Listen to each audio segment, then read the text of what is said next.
Bom dia, meus irmãos, a graça e a paz do nosso Senhor. Eu peço a vocês que, por gentileza, fechem seus olhos. Nós vamos ao nosso Pai em oração, suplicando o socorro dEle, para que venhamos, através do Espírito Santo, a aproveitar as verdades que estão contidas nesse texto. Então, curva a tua cabeça. Pai, nós te agradecemos mais uma vez, porque o Senhor hoje renovou as tuas misericórdias sobre nossas vidas. O Senhor hoje nos concedeu mais um privilégio, o privilégio de se reunir com o teu povo nessa manhã para cultuar ao Senhor de forma coletiva. Nós somos agraciados porque o Senhor perdoou os nossos pecados por conta do que Cristo Jesus fez naquela cruz. E por conta desse mesmo sangue, o Senhor uniu o teu povo que se reúne aqui nessa manhã para render louvores ao Senhor. Nesse momento tão solene, teu povo também se reúne para ouvir a tua palavra, a refletir sobre o que ela tem a nos dizer. Então, Senhor Deus, fale aos nossos corações, fale através do Santo Espírito, comunique as verdades que estão presentes aqui para que venhamos não somente para aumentar o nosso conhecimento, mas para que essa verdade transforme de fato a nossa vida. Ajuda-nos, Senhor. Socorre-nos mais uma vez. Eu te peço no nome santo de Jesus. Amém.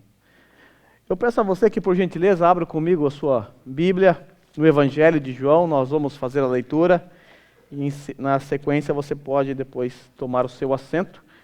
Nós, se Deus quiser, se essa for a vontade de Deus, hoje nós terminaremos o capítulo 16 desse glorioso Evangelho. E nesse texto que eu vou ler com vocês nesse momento, nós vamos perceber 7 notícias que geram paz no coração de um discípulo. Vamos à leitura? A partir do versículo 16. Mas um pouco, e já não me verão. Um pouco mais, e me verão de novo. Alguns dos seus discípulos disseram uns aos outros: o que ele quer dizer com isso? Mas um pouco e não me verão? Um pouco mais e me verão de novo? E por que eu vou para o Pai? Perguntavam: o que quer dizer um pouco mais? Não entendemos o que ele está dizendo. Jesus percebeu que desejavam interrogá-lo a respeito disso. Pelo que lhes disse: vocês estão perguntando uns aos outros o que eu quis dizer quando falei mais um pouco e não me verão, um pouco mais e me verão de novo? Digo-lhes que certamente vocês chorarão e se lamentarão, mas o mundo se alegrará. Vocês se entristecerão, mas a tristeza de vocês se transformará em alegria. A mulher que está dando à luz sente dores, porque chegou a sua hora, mas quando o bebê nasce, ela esquece a angústia por causa da alegria de ter vindo ao mundo um menino. Assim acontece com vocês. Agora é hora de tristeza para vocês, mas eu os verei outra vez e vocês se alegrarão, e ninguém lhes tirará essa alegria. Naquele dia, vocês não me perguntarão mais nada. Eu lhes asseguro que meu Pai lhes dará tudo o que pedirem em meu nome. Até agora, vocês não pediram nada em meu nome. Peçam e receberão, para que a alegria de vocês seja completa. Embora eu tenha falado por meio de figuras, vem a hora em que não usarei mais esse tipo de linguagem, mas lhe falarei abertamente a respeito de meu Pai. Nesse dia, vocês pedirão em meu nome. Não digo que pedirei ao Pai em favor de vocês, pois o próprio Pai os ama, porquanto vocês me amaram e creram que eu vim de Deus. Eu vim do Pai e entrei no mundo, agora deixo o mundo e volto para o Pai. Então os discípulos de Jesus disseram: agora está falando claramente e não por figuras. Agora podemos perceber que sabes todas as coisas e nem precisas que te façam perguntas. Por isso cremos que vieste de Deus. Respondeu Jesus: agora vocês creem? Aproxima-se a hora, e já chegou quando vocês serão espalhados, cada um para a sua casa. Vocês me deixarão sozinho, mas eu não estou sozinho, pois meu Pai está comigo. Eu lhes disse essas coisas para que em mim vocês tenham paz. Nesse mundo vocês terão aflições, contudo, tenham ânimo. Eu venci o mundo. Pode tomar o seu assento.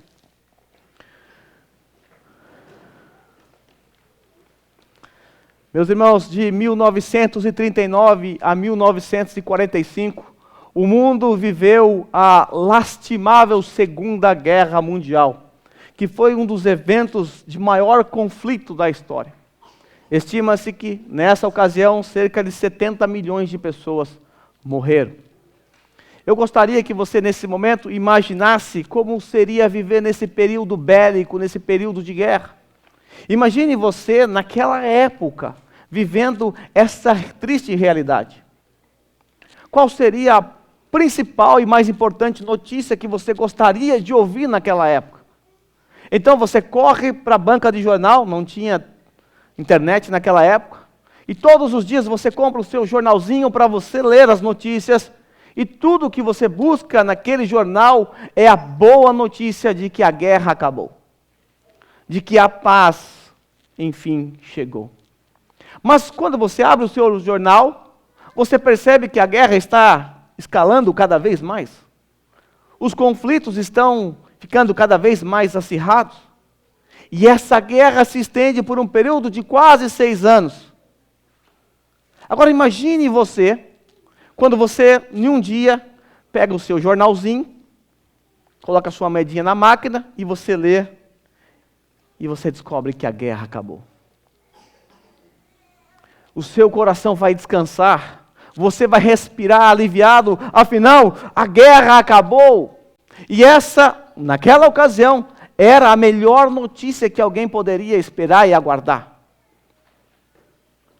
O mundo, desde que se conhece por mundo, vive em guerra. E os homens vivem buscando a tão sonhada paz. Seja a paz mundial, seja a paz lá no tráfico, no morro do Rio de Janeiro, onde as pessoas soltam pombinhas brancas e vestem roupas brancas, como se isso fosse sensibilizar os bandidos. Alguns buscam a paz interior, a tão sonhada paz interior. Mas essa não é a paz que você deve buscar. Existe uma outra paz que o cristão deve buscar, e essa paz só pode ser encontrada em Jesus.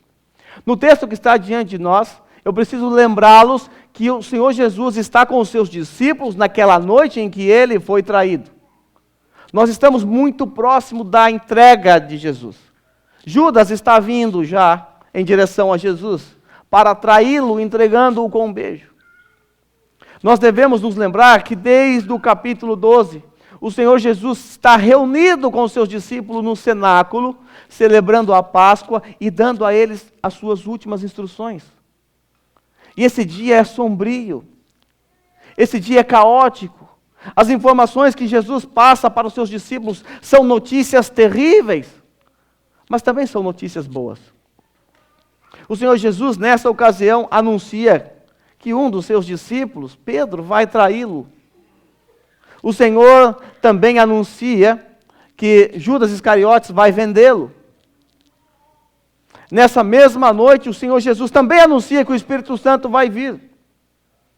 Mas também nessa mesma noite, o Senhor Jesus anuncia que o mundo odiará os discípulos por causa de Jesus. Você deve se lembrar lá no versículo 18 e 19 do capítulo 15, Jesus disse assim: se o mundo os odeia, tenham em mente que antes me odiou. Se vocês pertencessem ao mundo, ele os amaria como se fossem dele. Todavia, vocês não são do mundo, mas eu os escolhi tirando-os do mundo. Por isso, o mundo os odeia. Nós estamos numa noite carregada de informações, e o trecho que nós estamos estudando nessa manhã são as últimas orientações de Jesus aos seus discípulos, porque a partir do capítulo 17 nós encontraremos Jesus orando, intercedendo, e depois, no capítulo 18, Jesus é preso, e aí você sabe o fim da história. Estamos então nas últimas informações que Jesus está dando para os seus discípulos. Ele reservou do capítulo 13 ao 16 para fazer isso. Mas como eu disse, o texto que está diante de nós é carregado de notícias terríveis. E uma das principais notícias que trouxe perturbação ao coração dos discípulos é o fato de que Jesus partiria. Jesus ia embora. E Jesus está falando isso constantemente nos últimos capítulos. Eles não entendem isso. Mas chegou um determinado momento que eles começaram a cogitar a possibilidade de fato Jesus vai embora, que ele vai morrer. E isso trouxe perturbação Eles ficaram angustiados. Por isso, o capítulo 14, não se turbe o vosso coração. Se tem algo que angustia o coração do ser humano, é a hipótese de perder alguém. Ou a notícia de que alguém vai partir porque está enfermo, está doente, vai morrer. Aquilo angustia o nosso coração, como eu contei para vocês em sermões passados sobre a minha avó. É algo que traz tristeza. Mas o Senhor Jesus conta tudo isso para eles nesse momento tão difícil. Por quê? Por que será que Jesus faz isso? Não tinha hora melhor? Não seria um momento de contar coisas boas somente para os discípulos, ao invés de dar essas notícias? Ó, vocês vão ser odiados pelo mundo, hein? Vocês vão ser perseguidos. É isso que vai acontecer com vocês. Vocês vão beber do mesmo cálice que eu bebi. Mas por que Jesus faz isso? Nós encontramos a intenção de Jesus no último versículo que encerra essa sessão. As últimas palavras de Jesus são: eu lhes disse essas coisas para que em mim vocês tenham paz. O que Jesus quer ao final de tudo isso? Que todas essas informações, boas ou não, traga paz ao coração dos discípulos. Assim sendo, no nosso texto, nós aprenderemos hoje as 7 notícias que traz paz ao coração de um discípulo. Vamos lá. Quais são essas 7 notícias? A primeira notícia, não podia ser diferente, é a notícia de que eles encontrariam o Senhor novamente. Após Jesus dizer assim: mas um pouco e já não me verão, um pouco mais e me verão de novo, então os discípulos começaram a cochichar ali entre eles, dizendo: o que será que quer dizer com isso? O que significa mais um pouco e me verão? O que significa um pouco mais e me verão de novo? Não vai me ver, depois vai ver? E aí eles perguntavam: o que quer dizer um pouco mais? O que significa isso? O que Jesus quer dizer com isso? E por fim eles chegaram à conclusão, dizendo entre eles: não entendemos o que ele está dizendo, não. Aí o Senhor Jesus, onisciente como é, sabendo das dúvidas presentes ali nessa conversa, sabendo que eles desejavam interrogá-lo em um determinado momento, o Senhor se antecipa e disse assim: vocês estão perguntando uns aos outros o que eu quis dizer quando falei, mas um pouco e não me verão, um pouco mais e me verão de novo? O Senhor antecipa então a dúvida deles, e como nós podemos perceber no nosso texto, e temos percebido ao longo dessa jornada, os discípulos encontravam dificuldades para entender o significado das palavras de Jesus em várias ocasiões. Agora, se você estivesse lá e fosse um dos discípulos de Jesus, você também teria dificuldades. O que quer dizer essas palavras? O que significam essas palavras emblemáticas? Mas uma coisa é certa: eles entenderam a mensagem de que Jesus estava partindo. Eles entenderam que Jesus estava prestes a partir. Mas a dificuldade era: o que significa esse um pouco mais? Tá, ele diz que vai para onde? E ele volta quando? Quando que nós vamos ver ele em breve? Os discípulos então encontravam aqui uma certa dificuldade e queriam interrogar Jesus. E o Senhor Jesus se antecipa e responde agora, não de maneira clara ainda. O que Jesus responde não esclarece muito a princípio. E muito do que Jesus disse aos discípulos, eles só vieram a entender mais tarde. Mas a notícia de que eles encontrariam Jesus novamente, trouxe paz, trouxe alívio para aqueles discípulos. E não existe nada mais confortante do que você saber que aquele seu ente querido que você perdeu, você um dia vai encontrá-lo. Eles perderiam Jesus no dia seguinte. Mas Jesus está dizendo: fiquem tranquilos. Só por um pouquinho. Logo vocês me terão de volta. Logo nós estaremos juntos. Eu não quero gastar tempo sobre esse ponto, porque nós já tratamos disso em sermões passados. Nós estamos continuando o que Jesus tem dito constantemente aos seus discípulos: eu preciso voltar para o Pai, eu tenho que ir, já é chegada a minha hora, é hora do Pai glorificar o Filho. Mas eu quero apenas dizer a vocês que essa informação de que em breve eles encontrariam novamente com o Senhor foi suficiente para acalmá-los. E essa mesma informação é suficiente para acalmar o nosso coração também. Eu sei que as nossas angústias são diferentes das angústias dos discípulos. E não existe angústia igual. Mas o remédio é o mesmo.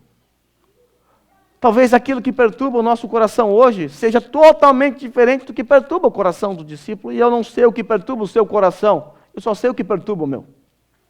Mas o remédio para tal perturbação repousa na crença, repousa na boa notícia de que um dia veremos o Senhor.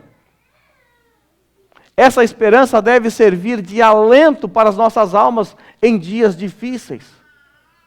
Porque essa esperança de que em breve veremos o nosso Senhor faz com que as nossas tribulações sejam leves e momentâneas, como diz o apóstolo Paulo.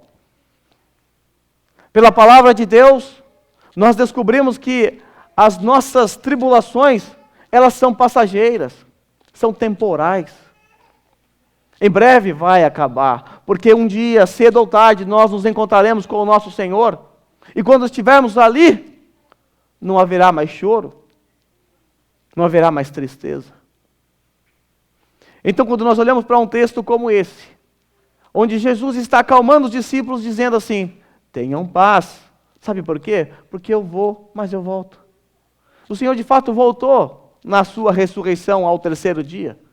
E hoje nós não aguardamos esse retorno mais, mas nós aguardamos o retorno da segunda vinda. E saber que o Senhor Jesus Cristo vai voltar é algo que deve acalmar o nosso coração. Porque ao olhar para essa verdade, de que Ele vai voltar, você pode olhar para a sua tribulação e dizer: vai passar. É temporal e é muito pouco comparado com a eterna, a glória eterna que está por vir. O fato é, meus irmãos, que o cristão, ele confia, ele acredita e ele aguarda o retorno de Jesus. Então, somente porque Jesus prometeu. Talvez nesse momento no seu coração surgiu aí um questionamento. Mas Senhor, será que o Senhor vai voltar mesmo? O Senhor prometeu, mas já se passaram quase 2000 anos. E cadê o Senhor? Pastor, será mesmo que Jesus volta? Será que os discípulos registraram errado a história? Eu vou deixar o apóstolo Pedro te responder. Pedro, respondendo a esse tipo de questionamento, disse assim: não se esqueçam disto, amados. Para o Senhor um dia é como 1000 anos e 1000 anos é como um dia. O Senhor não demora em cumprir a sua promessa, como julgam alguns.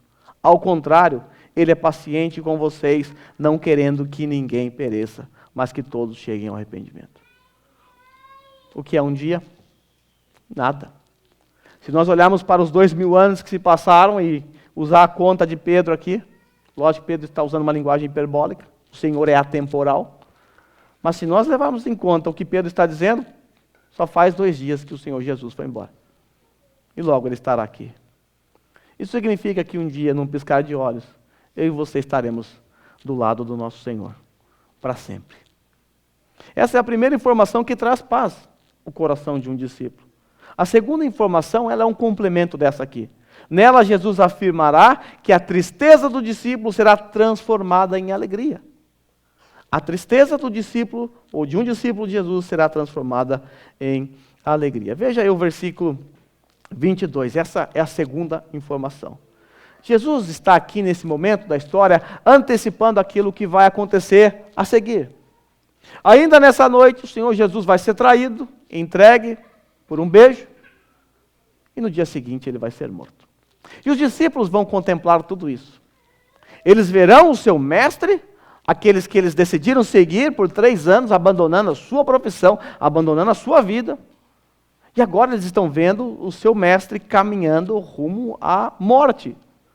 Porque desde o capítulo 5, os judeus estão tentando matar Jesus. E eles estão vendo isso. Isso gerou angústia. E o Senhor Jesus está contemplando o que vai acontecer no dia seguinte. O Senhor sabe que quando isso acontecer, eles vão sofrer. Eles vendo o seu Senhor sendo tratado como um bandido naquela cruz, eles sofrerão. Eles vão chorar, eles vão ficar angustiados. Eles não ficarão alegres nesse momento. Aí o Senhor Jesus disse assim: digo-lhes que certamente vocês chorarão e se lamentarão. Aí Jesus antecipa o sentimento dos inimigos dele. Mas o mundo se alegrará. Aquela elite que fez de tudo para matar Jesus se alegrará. Mas vocês, meus discípulos, vocês vão chorar. Vocês se entristecerão, mas tem um porém. A tristeza de vocês se transformará em alegria. Veja, tristeza sendo transformada em alegria. Sabe o que isso significa? Isso não significa que o crente não vai ter tristeza. Isso significa que a tristeza do crente é transformada em alegria. Esse negócio é meio doido, mas é assim que é. Talvez os discípulos fizeram a mesma cara de interrogação que vocês fizeram aqui. Aí Jesus, para ajudá-los, contou uma historinha para ilustrar. Jesus disse assim: a mulher que está dando à luz sente dores, ela sofre, ela sente muitas dores, é uma dor insuportável, porque chegou a sua hora, chegou a hora do parto. E tem uma das palavras mais comuns após o bebê nascer, é a seguinte: chega, eu não quero mais filho. A Nike é a nossa doleira aqui, né? Nossa doula, ela deve ter ouvido isso algumas vezes. Não quero mais, a dor é insuportável. Mas passado alguns meses, já começam a planejar o próximo. E é isso, chegou a hora do bebê nascer. E quando o bebê nasce, ela esquece a angústia por causa da alegria de ter vindo ao mundo o menino. Assim acontece com vocês, agora é hora de tristeza para vocês, mas eu os verei outra vez. Eu vou encontrar vocês novamente, e nesse dia vocês se alegrarão. E tem mais, a alegria de vocês é uma alegria completa, e ninguém poderá tirar de vocês. Meus irmãos, somente o verdadeiro cristão pode usufruir desse tipo de alegria. Essa é a alegria de Cristo. Você deve se lembrar em João capítulo 15, versículo 11, texto que nós já estudamos. O Senhor disse assim: tenho-lhes dito estas palavras, para que a minha alegria esteja em vocês, e a minha alegria seja completa. Essa é a alegria de Cristo que está em nós. E a alegria de Cristo não é como a alegria do mundo. A alegria do mundo é aquela alegria passageira. É aquela alegria circunstancial. Aquele que não tem Jesus, ele se alegra quando tudo vai bem. Quando está tudo indo bem, ele está alegrão, está feliz. Mas quando as coisas começam a sair do eixo, essa alegria vai logo embora. Porque essa não é a alegria de Cristo. A alegria de Cristo, ela é ultra circunstancial, ou seja, ela não depende da circunstância. O cristão pode e deve se alegrar mesmo em meio às tribulações. Somente o cristão pode fazer isso. Somente o cristão pode olhar para o caos, olhar para o sofrimento e ainda assim encontrar alegria. Porque ele encontra alegria em Cristo. Agora, com isso eu não estou dizendo que se você receber a notícia agora do Brasil que a sua mãe morreu, você vai se alegrar. Lógico, você vai chorar, você vai ficar triste. Mas essa tristeza é sim temporal. Uma hora vai passar. Você vai se lembrar com muita dor, com muito pesar, mas vai passar. Porque ela vai ser transformada em alegria, porque você ao mesmo tempo vai olhar para a cruz de Cristo, vai olhar para aquilo que Ele fez por você, e você vai encontrar nele alegria. A nossa alegria não está nas circunstâncias.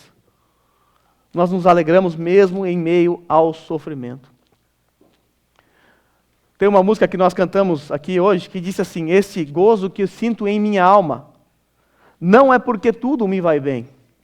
Esse gozo que sinto em minha alma é porque eu amo ao meu Senhor. Esse gozo, essa alegria que eu sinto, não é porque tudo me vai bem. Essa alegria que eu sinto em minha alma, sabe por que eu sinto essa alegria em minha alma? Simples, é porque eu amo ao meu Senhor. E aí a outra parte da música nós cantamos assim: eu não olho as circunstâncias. Será que você não olha mesmo? Eu não olho as circunstâncias, não. Eu olho o seu grande amor. Nós olhamos para o grande amor de Jesus, o grande amor de Deus por nós. E a música continua dizendo: não me guio por vistas. Eu não me guio pelo que eu vejo. Não me guio pelas notícias do mundo que vai de mal a pior. Eu me guio pelo amor de Cristo. E aí você terminou cantando: alegre estou. Veja, a sua alegria é ultra circunstancial. O apóstolo Paulo, quando escreveu a carta aos Filipenses, essa carta é conhecida como a carta da alegria. É a carta que mais fala sobre a alegria. E o apóstolo Paulo não escreveu essa carta no Havaí, sentado debaixo de um coqueiro, desfrutando de umas férias. Ele estava preso, acorrentado a um oficial romano. E é nessas circunstâncias que o apóstolo Paulo escreve a carta da alegria. Porque a alegria do cristão não depende das circunstâncias, depende de estar firmado no amor de Cristo. Paulo, em 2 Coríntios 7,4, veja o que ele fala. Tenho grande confiança em vocês, e de vocês tenho muito orgulho. Sinto-me bastante encorajado. Minha alegria transborda. Se parasse o texto aqui, nós podíamos pensar um monte de coisa. Transborda porque vocês me deram um carro zero, me deram um avião, me deram uma viagem com tudo pago, que eu estou rico em saúde. Mas a minha alegria transborda, veja o complemento, em todas as tribulações. Hoje nós cantamos aquela canção bem antiga, da época de Noé, quase. A alegria está no coração de quem já conhece Jesus. Essa música é verdadeira. Porque a verdadeira paz só tem aquele que conhece Jesus. A verdadeira paz só tem aquele que entregou de fato a sua vida de Jesus. Porque fora de Jesus não há alegria e tampouco paz. O que leva o cristão a se alegrar em meio às suas tribulações? O que leva um cristão, mesmo em meio ao caos, se alegrar? Há várias razões. Poderia citar várias, mas algumas. A sua salvação em Cristo Jesus, por exemplo, deve ser motivo de alegria para você. O perdão dos seus pecados, a comunhão que você hoje pode ter com Ele, os meios de graça que Deus te proporcionou para o seu crescimento, a igreja de Cristo, a justificação, a santificação e por aí vai. Por aí vai. Pense um pouco. Veja se não há motivos para você se alegrar. Diante da verdade que Deus não te deu aquilo que você merecia. E o que você merecia? Você merecia nada menos do que o inferno, a condenação. Ele não te deu isso. Agora pense também naquilo que Ele te deu e que você não merecia. Você não merecia o perdão dos seus pecados. Você não merecia a salvação em Cristo Jesus e Ele te deu. Agora, como essa verdade pode não trazer alegria ao seu coração? Como essa notícia não alegra o seu coração? Se essa notícia não é suficiente para trazer alegria e contentamento ao seu coração, nada mais será suficiente. Ganhar no Tacaracude não será suficiente. Porque essa é a maior notícia. A maior notícia que alguém pode receber. A notícia de que os nossos pecados foram perdoados e que agora não há mais condenação para aqueles que estão em Cristo Jesus. Essa é a melhor notícia. É melhor do que aquela notícia tão aguardada na época da guerra. É melhor do que a notícia que eles receberam quando Hitler se tirou sua própria vida e logo a seguir foi feito um tratado de paz, uma rendição incondicional. É a melhor notícia. E essa é a única notícia que pode trazer alegria ao seu coração. Portanto, deixe o seu coração dançar de alegria, porque o próprio Deus te deu a certeza de que os seus pecados estão plenamente perdoados. O Senhor te trata hoje como se você nunca tivesse cometido nenhum pecado, porque os pecados que você cometeu foram castigados em Jesus. Que notícia é essa? Uma notícia maravilhosa. Então, enquanto estivermos nesse mundo caído, certamente nós vamos experimentar a tristeza. Vamos chorar, vamos sofrer, ficaremos angustiados muitas vezes, mas tudo isso é momentâneo. Tudo isso vai passar.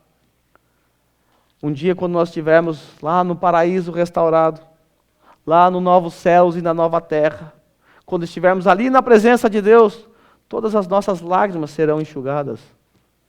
Ele vai enxugar as lágrimas dos nossos olhos. Ali não haverá morte, ali não haverá tristeza, ali não haverá choro, ali não haverá dor, porque essa antiga ordem já passou. Essa é uma informação que deve trazer alegria ao coração de um discípulo. A terceira informação que traz paz e alegria ao coração de um discípulo é que eles um dia compreenderão as enigmáticas palavras de Jesus. Veja o versículo 23, parte A, e depois o 25. Jesus disse assim: naquele dia vocês não me perguntarão mais nada. Versículo 25. Embora eu tenha falado por meio de figuras, vem a hora em que não usarei mais esse tipo de linguagem, mas lhes falarei abertamente a respeito do meu Pai. Como eu já antecipei, os discípulos encontravam dificuldades de entender muito das palavras, parábolas ou analogias de Jesus, mesmo tendo andado com o Senhor durante 3 anos. Mas o Senhor está dizendo que chegará um dia em que eles não precisarão mais, Jesus não precisará mais falar dessa forma com eles, porque eles conseguirão entender o significado das palavras de Jesus. E quando isso se cumpriu? Isso se cumpriu em Atos capítulo 2, no dia de Pentecostes, quando o Espírito Santo chegou. Com a chegada do Espírito Santo, nós percebemos uma mudança radical na mente dos discípulos. Agora, esses discípulos que não compreendiam verdades, às vezes claras, são aqueles que, através dos escritos do Novo Testamento, apresentam à igreja verdades profundas. Já parou para pensar que esses aqui que não entendiam as palavras de Jesus são aqueles que escreveram o Novo Testamento mais tarde? E quando você lê todo o Novo Testamento, você fica fascinado com a profundidade de doutrina, com a profundidade dos ensinamentos. Isso de fato se cumpriu na vida deles. Eles não ouviram mais Jesus falar de forma enigmática. Agora são eles que estão interpretando as palavras de Jesus, que outrora eram enigmáticas para eles. Nesse momento da história, no qual nós estamos inseridos, os discípulos ainda eram imaturos. É verdade, tinham dificuldades para entender. O Senhor mesmo disse isso no versículo 12 e 13 desse mesmo capítulo. Eu tenho muito a lhes dizer. Jesus podia dizer muitas coisas a ele, mas vocês não podem suportar agora. Vocês não têm condições de suportar agora. Mas quando o Espírito da verdade vier, Atos capítulo 2, ele os guiará a toda a verdade. Ele conduzirá vocês a toda a verdade. Não falará de si mesmo, falará apenas do que ouvir e lhes anunciará o que está por vir. De fato, isso já aconteceu. De certa forma, essa verdade por detrás do texto se aplica aos discípulos de hoje também.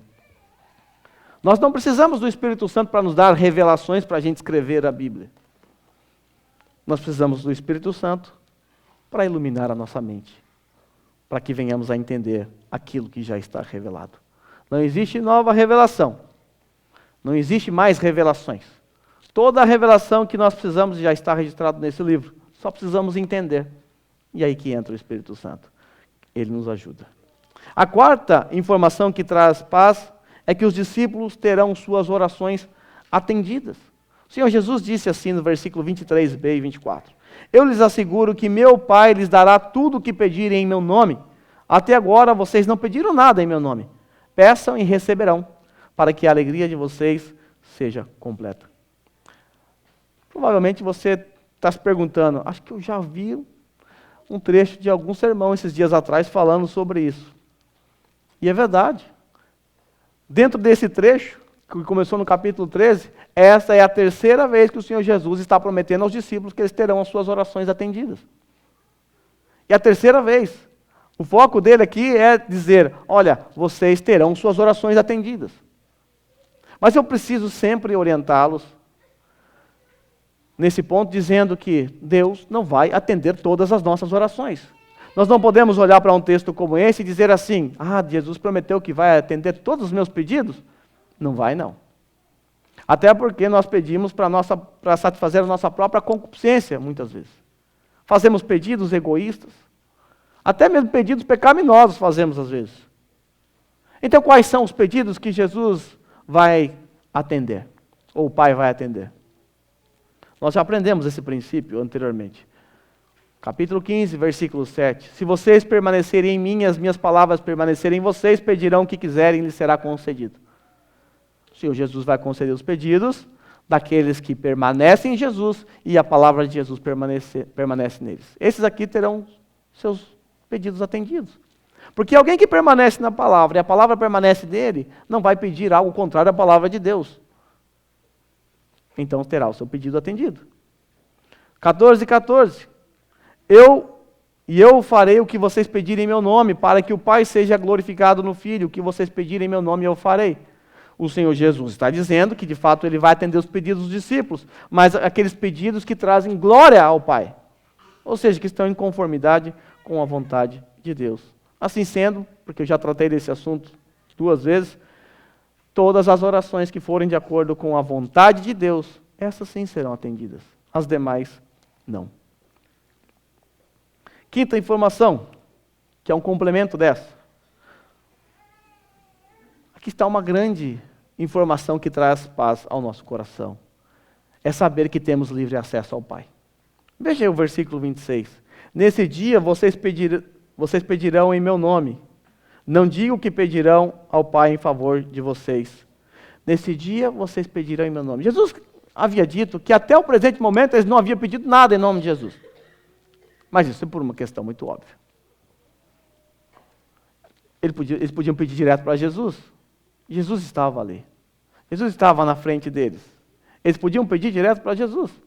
E a segunda razão é que Jesus pedia por eles. Jesus intercedia por eles. Mas Jesus está dizendo que vai chegar em breve um dia em que eles passarão agora a pedir em nome de Jesus. Eles poderão falar diretamente com o Pai sem a presença de um sacerdote. Eles não precisarão mais de um sacerdote humano para representá-los diante de Deus. Eles terão livre acesso ao Pai. Mais tarde, o autor de Hebreus, ele narra esse livre acesso, dizendo assim: portanto, irmãos, temos plena confiança para entrar no Santo dos Santos, pelo sangue de Jesus, por um novo e vivo caminho, que Ele nos abriu por meio do véu, isto é, do seu corpo. Nós cantamos uma música hoje que diz assim: o véu que separava, já não separa mais. Quando eu era adolescente e ouvia essa música, vocês sabem que essa música então é antiga, né? Só porque eu disse isso. Eu ficava pensando, véu? Que véu é esse? Que véu que separa, não separa mais?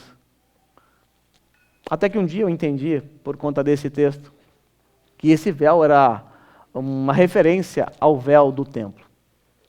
Nos dias de Jesus havia um templo. E esse templo, ele era separado por um véu.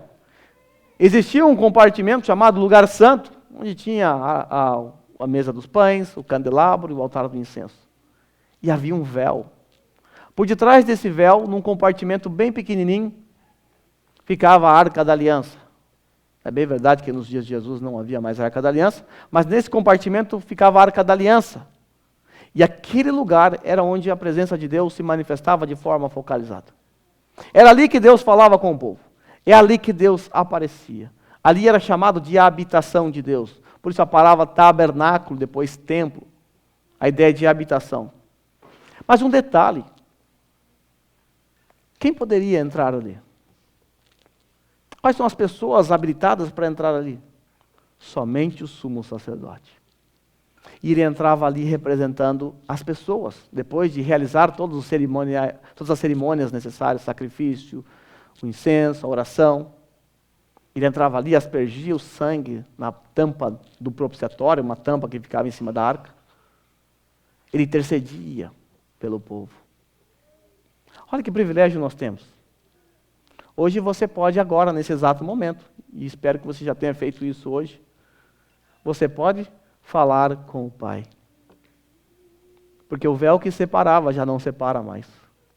Você pode a qualquer momento falar direto com o Pai. A qualquer momento, a qualquer hora e em qualquer lugar. Você tem livre acesso ao Pai. Jesus não precisará necessariamente pedir ao Pai em nosso favor. Ainda que Ele faça isso. Nós mesmos podemos entrar na presença do Pai por causa de Jesus Cristo. Por causa do seu sangue. Veja, irmãos, essa informação deve trazer alegria ao seu coração. Pensa no privilégio que você tem. O povo da antiga aliança não tinha esse privilégio que você tem. Eles tinham que depender de um sacerdote. Agora você só depende de Cristo, do seu sangue, que foi derramado por você. E agora você tem livre acesso, porque o véu que separava já não separa mais. Quando o Senhor Jesus bradou naquela cruz, quando Ele morreu, houve um forte terremoto naquela região. E esse terremoto fez com que esse véu fosse partido no meio. Isso é significativo, porque foi isso que o sangue de Cristo fez. Já não há mais um véu, porque esse véu não pode mais separar o povo de Deus do próprio Deus. Assim sendo, não se esqueça desse privilégio. você tem esse privilégio de todos os dias, em todos os lugares, a todo momento, o privilégio de falar com o seu Pai, por causa de Jesus Cristo. Vamos para a sexta informação. A sexta informação que traz paz é que os discípulos serão sempre amados pelo Pai. Veja o versículo 27 e 28. Pois o próprio Pai os ama, porquanto me amam e porque vocês me amaram e creram que eu vim de Deus. Eu vim do Pai e entrei no mundo. Agora deixo o mundo e volto para o Pai. Meus irmãos, saber que aquele que detém todo o poder do universo, aquele que pode destruir o nosso corpo e mandar a nossa alma para o inferno, nos ama, isso traz alegria. Porque Ele vai nos livrar dessas coisas. Saber que Deus nos ama e age em todas as coisas para o nosso bem, também deve trazer alegria. E quando eu digo todas as coisas, estou me referindo a toda e qualquer situação, sejam boas ou ruins. É Deus agindo em todas as coisas para o nosso bem, tão somente porque Ele nos ama. Que alegria saber que Deus nos ama. Quanta paz brota do nosso coração nesse momento. O amor de Deus. O amor de Deus é diferente do nosso. Eu e você amamos aquelas pessoas que nós queremos amar. Nós escolhemos. Algumas pessoas nós escolhemos não amar, de maneira pecaminosa, evidentemente. Porque nós amamos de acordo com condições. Essa pessoa não me agrada, então eu não quero ter muito relacionamento com ela. Mas o amor de Deus não é como o meu amor e o seu, graças a Deus por isso. Porque se fosse, nós estaríamos enrascados. O amor de Deus, ele é incondicional, ou seja, ele não depende da condição, ele simplesmente ama. Nós amamos aqueles que temos simpatia. E deixamos de amar aqueles que falham conosco com uma facilidade. Rapidinho a gente deixa de amar alguém. Deus não é assim. A Bíblia diz que Deus provou o seu amor para conosco, pelo fato de Cristo Jesus ter morrido por nós quando ainda éramos pecadores, Romanos 5:8. Éramos pecadores e Ele nos amou. E você continua sendo um pecador, assim como eu. E Deus continua nos amando. É verdade que Ele vai nos corrigir, nos disciplinar por conta dos nossos pecados. Afinal, quem disciplina demonstra que ama. Ah, meus irmãos, que grande notícia para os nossos ouvidos nessa manhã. Apesar da sua e da minha desobediência, apesar da nossa fraqueza, Ele continua nos amando. Não se preocupe, Ele vai lidar com a sua fraqueza. Ele vai lidar com a sua desobediência se você for um filho dele. Ele vai fazer isso para o seu próprio bem, porque Ele te ama. Mas note no texto, existe algo que nós precisamos prestar muita atenção e responder uma pergunta. Quem são aqueles que são alvos desse amor? Quem são aqueles que são alvo desse amor?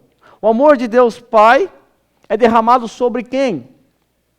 Isso está muito claro no texto. O amor de Deus Pai tem como alvo os seus discípulos, os seus filhos. O texto está afirmando isso. Jesus está dizendo, olha aí, pois o próprio Pai os ama, porquanto vocês me amaram e creram que eu vim de Deus. O Pai ama aqueles que amam Jesus. Aqueles que creem em Jesus.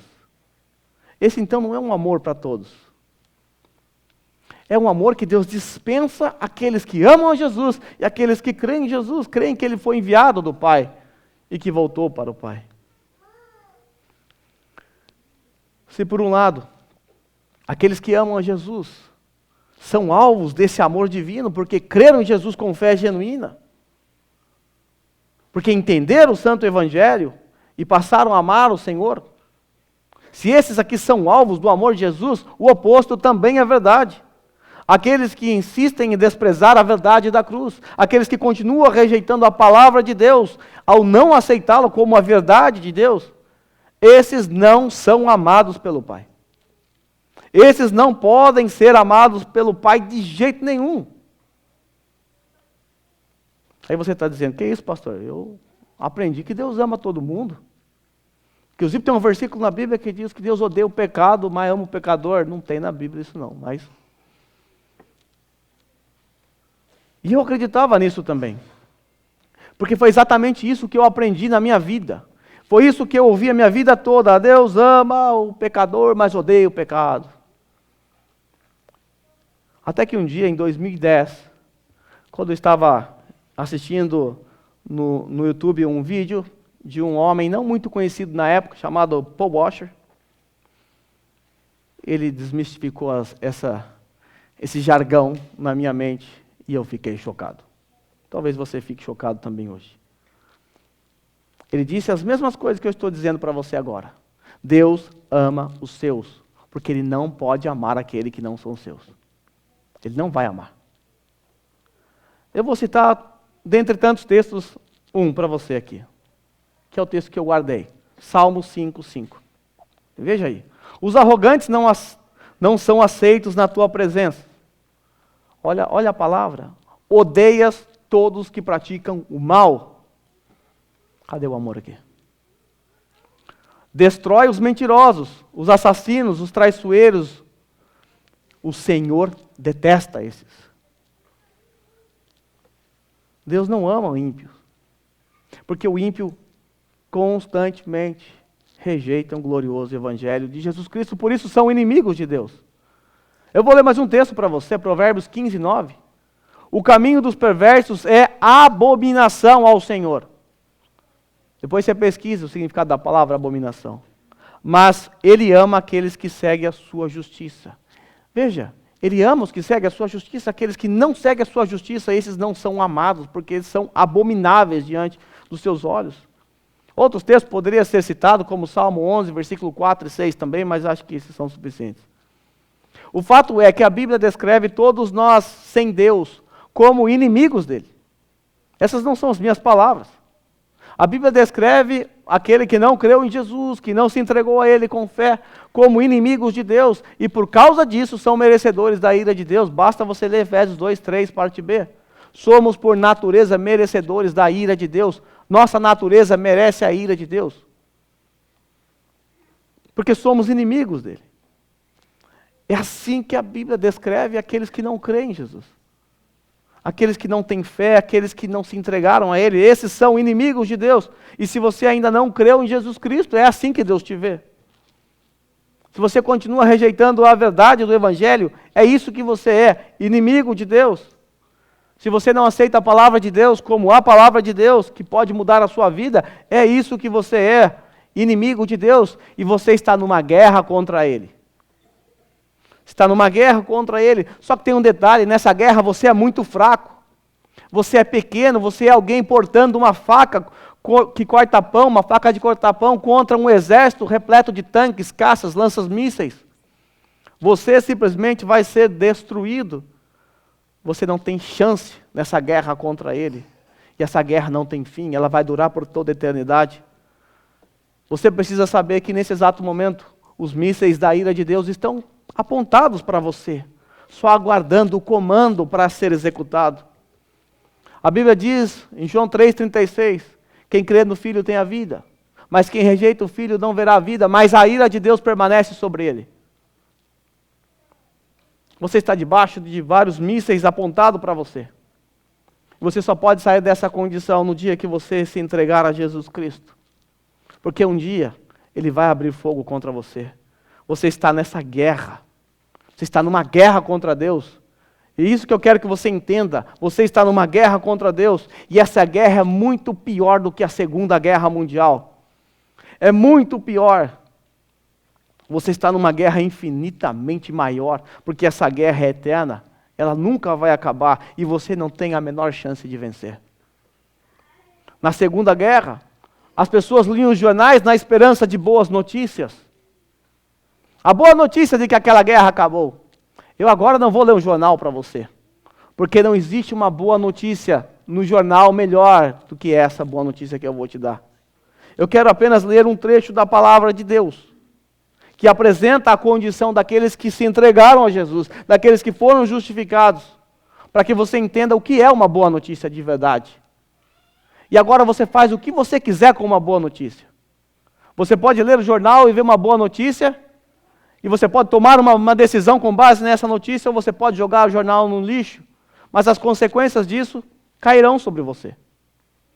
Mas eu vou ler uma boa notícia para você. Romanos 5, do 1 ao 2, depois eu vou pular do 6 para o 11. Paulo diz assim: tendo sido, pois, justificados pela fé.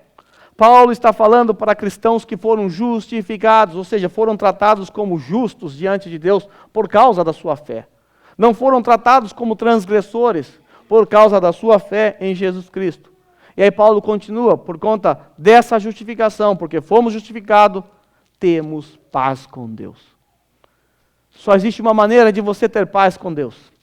E através do ato forense, de Deus determinar que você é justo, de Deus te considerar justo, batendo o martelo e dizendo: você é inocente. E você só será inocente por causa de Cristo Jesus, que foi culpado, foi tratado como culpado em seu lugar. Temos paz com Deus por nosso Senhor Jesus Cristo, por meio de quem obtivemos acesso pela fé a esta graça, recebemos gratuitamente, temos acesso pela fé de graça, pela qual estamos agora firmes e nos gloriamos na esperança da glória de Deus. Versículo 6. De fato, no devido tempo, quando ainda éramos fracos, inimigos de Deus, Cristo morreu pelos ímpios, pelos pecadores. Dificilmente haverá alguém que morra por um justo, embora pelo homem bom, talvez alguém tenha coragem de morrer. Mas Deus demonstra o seu amor por nós. Como? Cristo Jesus morreu em seu favor quando ainda éramos pecadores, ou em nosso favor. Como agora fomos justificados por seu sangue que foi vertido naquela cruz.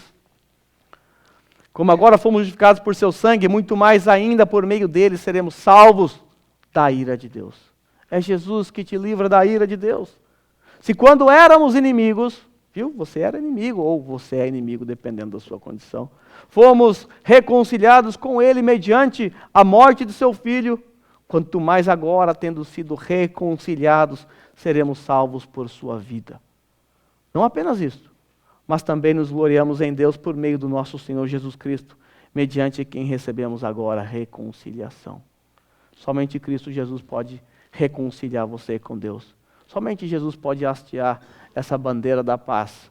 Mas para isso é preciso que o Espírito Santo atue no seu coração nesse exato momento. E você se arrependa da sua vida, dos seus pecados e se entregue a Jesus de todo o seu coração. Se hoje você se arrepender dos seus pecados, se você crer no Filho de Deus, você receberá o melhor e a maior notícia do mundo. Você saberá que o próprio Pai te ama, porque você ama Jesus, porque você crê que Ele veio de Deus, veio a esse mundo e voltou para o Pai, e um dia vai voltar. Essa é a melhor notícia que você pode receber hoje. Ou a pior, dependendo da sua posição diante de Deus. Sétima e última, para a gente correr aqui.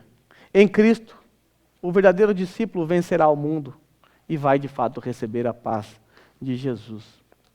Então os discípulos de Jesus disseram: agora está falando claramente, não por figura. Depois de Jesus falar da grávida, né, do parto. Agora podemos perceber que sabes todas as coisas e nem precisas que te façam perguntas. Os discípulos perceberam, mais uma vez, a divindade de Jesus. Eles nem tinham feito pergunta ainda, estavam conversando entre eles no canto. Jesus estava lá. E eles disseram: agora sabemos, cremos que vieste de Deus. Aí Jesus responde: agora vocês creem? Dependendo da sua tradução, é uma exclamação aqui. É possível. Agora vocês creem? Aproxima-se a hora e já chegou quando vocês serão espalhados, cada um para a sua casa. Vocês me deixarão sozinho. E de fato isso aconteceu. Quando Jesus Cristo ressuscitou, Pedro foi chamado em sua casa. O que aconteceu com a morte, após a morte de Jesus? Os discípulos voltaram a pescar, aqueles que pescavam. Pedro foi encontrado em sua casa, foram lá buscar ele na casa dele. Jesus ressuscitou. Porque acabou a esperança. O Messias morreu, o rei que ia destronar Roma morreu de forma vergonhosa. Vamos voltar a fazer as nossas atividades. Acabou a nossa esperança. Isso aconteceu, vocês vão ser espalhados, cada um para a sua casa, vocês vão me abandonar, vocês vão me deixar sozinho. Mas saiba, eu não estou sozinho. O Pai está comigo. Eu lhes disse essas coisas para que em mim vocês tenham paz. Eu estou dizendo tudo isso para vocês que vocês em mim tenham paz. Neste mundo vocês terão aflições, Contudo, tenham ânimo. Eu venci o mundo. Eu não vou me alongar nesse ponto, por conta do nosso horário, mas eu quero apenas ler com vocês o conhecidíssimo trecho de Romanos, capítulo 8, do versículo 28 até o 39. Esse texto nos coloca como mais que vencedores em Cristo Jesus. Jesus disse que nós venceríamos o mundo. Ele venceu o mundo, nós vencemos junto com Ele. Mas eu quero mostrar um texto para vocês que fala sobre a nossa vitória. Sabemos que Deus age em todas as coisas para o bem daqueles que o amam, dos que foram chamados de acordo com o seu propósito. Pois aqueles que de antemão conheceu, também os predestinou para serem conformes à imagem do seu Filho, a fim de que ele seja o primogênito entre muitos irmãos. E aos que predestinou, também chamou. Aos que chamou, também justificou. Aos que justificou, também glorificou. O que diremos, pois, diante dessas coisas? Que coisas? Predestinação, chamado, justificação e glorificação. O que diremos, pois, diante dessas coisas? Se Deus é por nós, quem será contra nós? Aquele que não poupou o seu próprio Filho, mas o entregou por todos nós, como não nos dará juntamente com Ele e de graça todas as coisas? Essas coisas mencionadas? Quem fará alguma acusação contra os escolhidos de Deus? É Deus quem os justifica. Quem os condenará? Foi Cristo Jesus que morreu e mais, que ressuscitou, está à direita de Deus e também intercede por nós. Quem nos separará do amor de Cristo? Será a tribulação? Será angústia, ou perseguição, ou fome, ou nudez, ou perigo, ou espada? Como está escrito, por amor de ti enfrentamos a morte todos os dias. Somos considerados como ovelhas destinadas ao matador. Mas, em todas essas coisas, somos mais que vencedores por meio daquele que nos amou. Pois estou convencido de que nem morte, nem vida, nem anjos, nem demônios, nem o presente, nem o futuro, nem quaisquer poderes, nem altura, nem profundidade, nem qualquer outra coisa na criação será capaz de nos separar do amor de Deus que está em Cristo Jesus, nosso Senhor. Em Cristo Jesus, nós vencemos o mundo junto com Ele. E nada, absolutamente nada, pode nos separar do amor de Deus que está em Cristo Jesus, o nosso Senhor. Para a gente concluir, aprendemos que o Senhor Jesus sabendo do sofrimento dos discípulos, sabendo que eles experimentariam a seguir, que eles iam ver a morte de Jesus, o Senhor se pôs a consolá-los com essas boas notícias. Algumas difíceis de engolir e outras boas. Uma delas é a promessa de que eles encontrariam o Senhor novamente. Veja, a maior angústia dos discípulos repousava sobre o fato de que Jesus ia partir.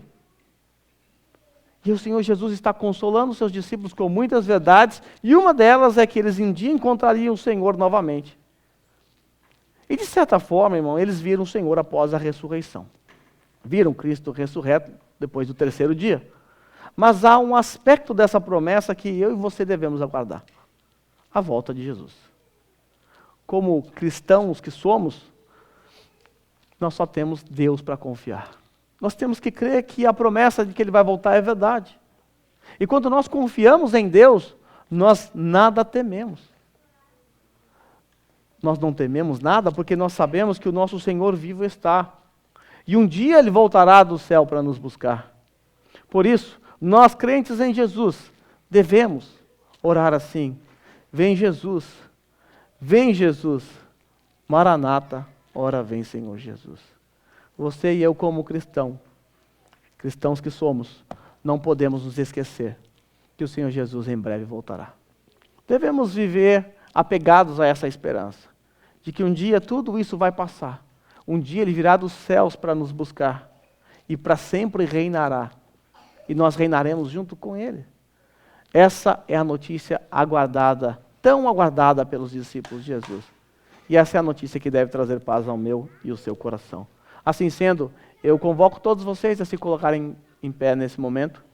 Nós vamos cantar essa música que fala: Maranata, Maranata, ora vem Senhor Jesus. Eu quero que você cante isso como uma oração sua ao Senhor, reconhecendo que um dia Ele vai voltar, reconhecendo a sua esperança de que um dia todo o seu sofrimento vai passar, toda a sua tristeza, todas as suas lágrimas serão enxugadas, porque um dia você estará ao lado dEle. todo o seu sofrimento aqui nessa terra, comparado com o porvir, são leves e momentâneos. Vamos cantar?